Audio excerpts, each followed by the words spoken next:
പിരിച്ചുവിട്ടതും ഇന്ത്യയുടെ സ്വന്തം കോൺഗ്രസ് ആയിരുന്നു.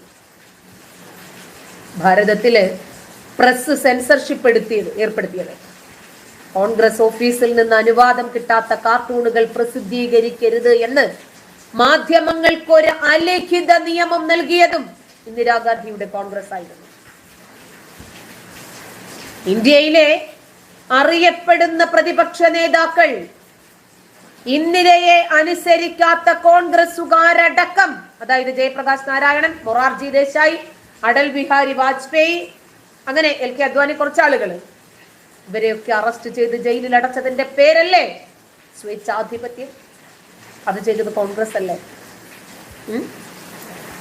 അതായത് ഇന്ദിരാഗാന്ധിയുടെ ഈ സ്വേച്ഛാധിപത്യ അടിച്ചമർത്തലുകൾക്കെതിരെ ശബ്ദിച്ചതിന്റെ പേരിൽ